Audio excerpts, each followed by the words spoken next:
거꾸로 그 화려했던 그 음반이 막 히트하고 막 그랬던 그 시절이 오히려 저한테는 이렇게 내리막으로 가는 그 과정이 아니었나 하는 생각이 들어요.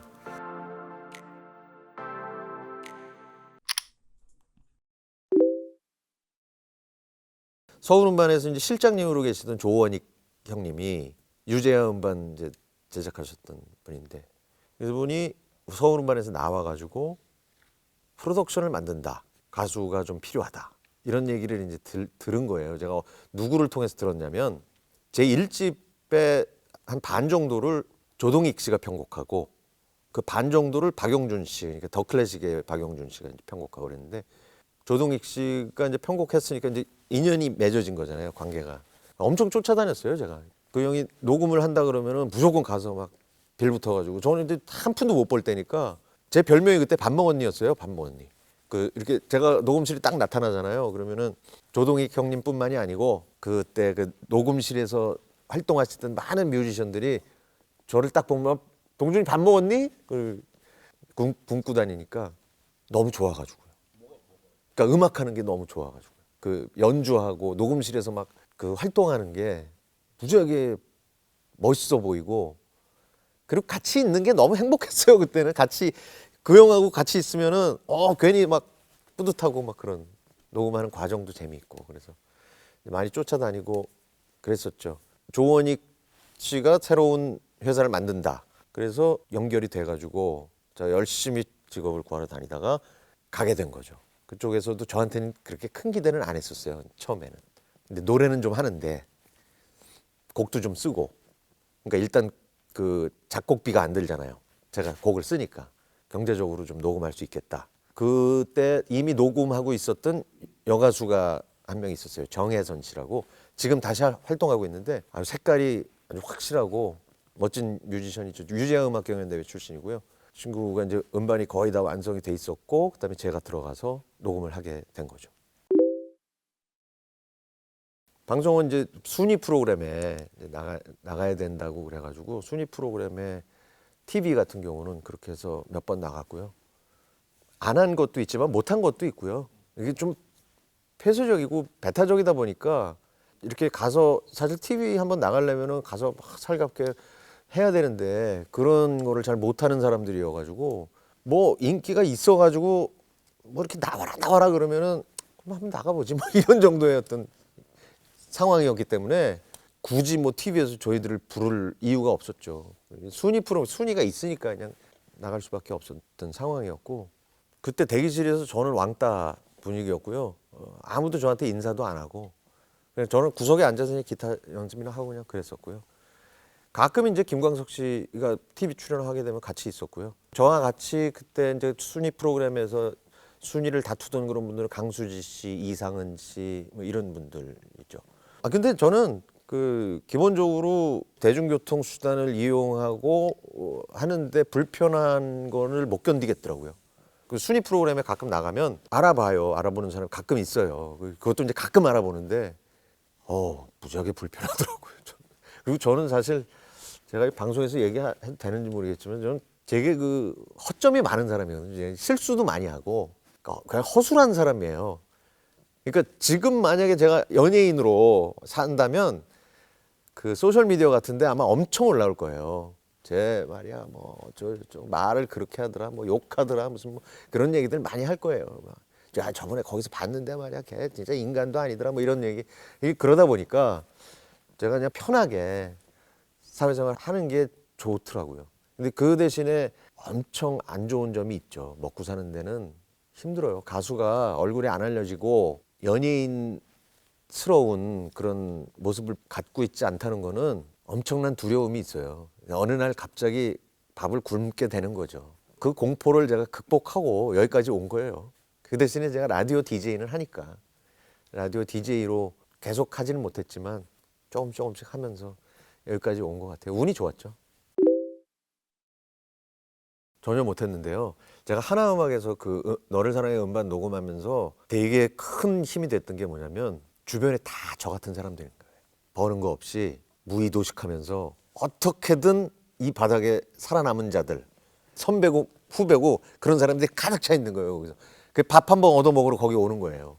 그게 용기가 엄청 됐어요. 그러니까 어떻게든 여기서 살아남을 수 있겠구나라는 생각이 들었으니까 그 전까지는 저는 SM에서도 그랬고 뭐 너를 사랑해를 녹음하기 전까지도 그랬어요. 너를 사랑해 녹음할 때는 이미 저는 마음이 완전히 비워졌던 상황이었어요.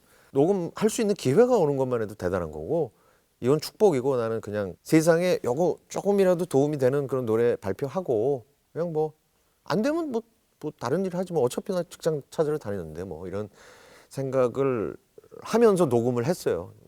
그렇지만 저는 정작 약간 좀 욕심을 버리고 그랬지만은 그 저랑 같이 작업했던 연주자들 편곡하셨던 동익이 형 이런 분들은 매일 밤을 샜어요. 매일.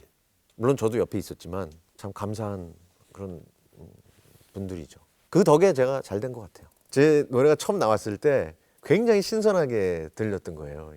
라디오에서 한두 번 흘러나오는데 그냥 다 댄스곡들이고 다 상업적인 음악들인데 이 노래는 뭔가 그냥 되게 맑게 들렸던 거죠. 사람들이 들을 때도 방송국 관계자들이 들을 때도 그랬고 그러니까 그때 제가 몇 번 라디오에서 흘러나오는 걸 듣는데 임백천 형님이 몇 번 소개를 하더라고요. 근데 소개할 때마다 여러분 참 좋은 노래입니다 하면서 저를 한 번도 본 적이 없으신데 여러분 이 노래 참 좋은 노래죠 하면서 틀어주셨던 기억이 나요. 제가 그러니까 형님들도 그걸 들으면서 되게 좋았던 것 같아요. 그리고 또 하나 제가 만약에 그걸 좀 어떤 요소라고 생각한다면 다 이별 노래였어요. 그때 너의 결혼식 신승훈 씨 노래도 그렇고 뭐 하여튼 다음 세상에서 만나고 다 이제 헤어지는 노래들이 거의 99%였어요. 근데 느닷없이 사랑하자라는 노래가 나온 거죠. 사랑한다는. 이게 그러니까 굉장히 운도 좋았던 것 같은 게 남자가 여자한테 사랑 표현을 잘 안 할 때예요. 근데 그게 이제 90년대 들어서 상황이 많이 달라지는 그런 분위기였어요. 그런 분위기가 노래에 반영이 된 거가 아닌가 그런 생각을 해보는 거죠.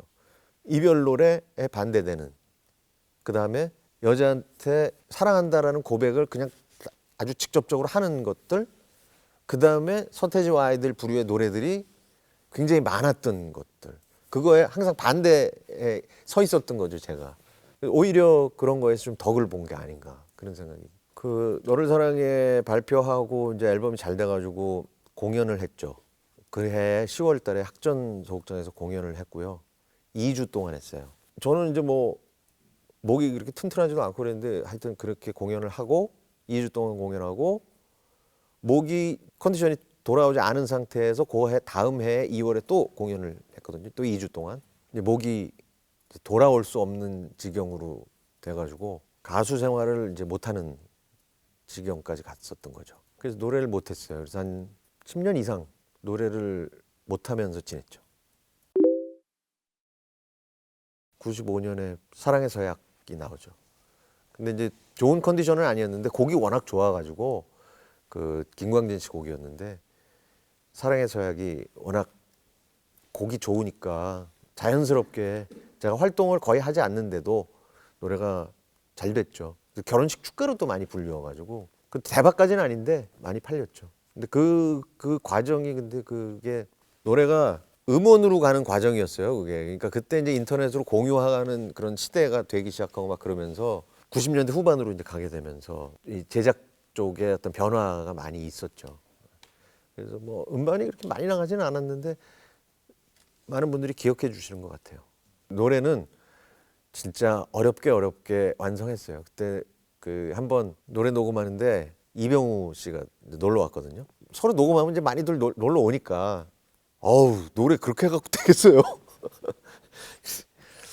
그래서 아 그렇죠. 그래서 동준 씨는 저기 한 잔 먹으러 나갑시다 그냥 그렇게 해가지고 나간 적도 있고 하여튼 녹음하는 동안 노래 녹음이 엄청 어려웠어요.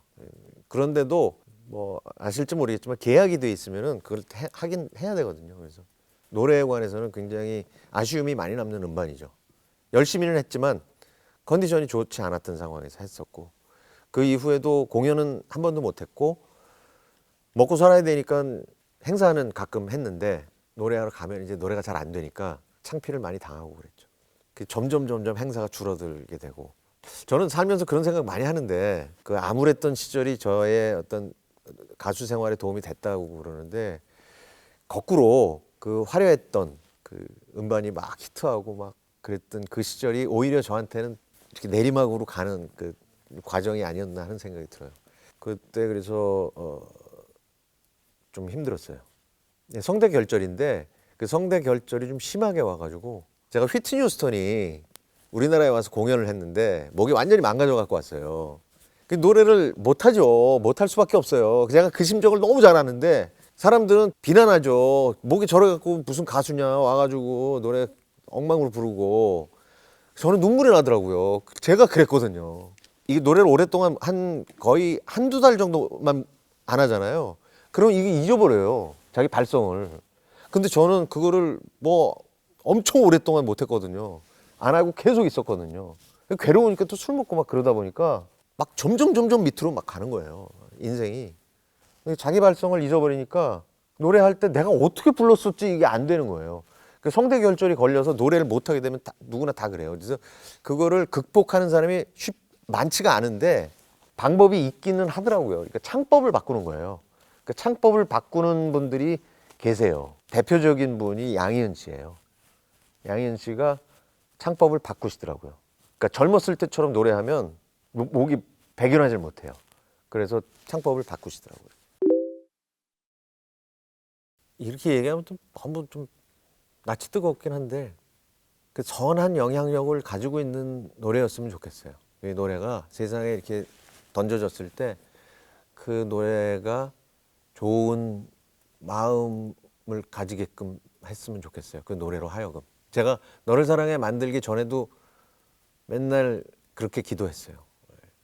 세상을 아주 조금 아름답게 할 수 있는 노래를 만들게 해달라고 기도하고 그랬죠.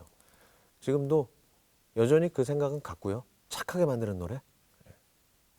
그게 뭐 메시지가 꼭 착해야 될 필요는 없는데 사람들이 듣고 그렇게 생각했으면 좋겠어요.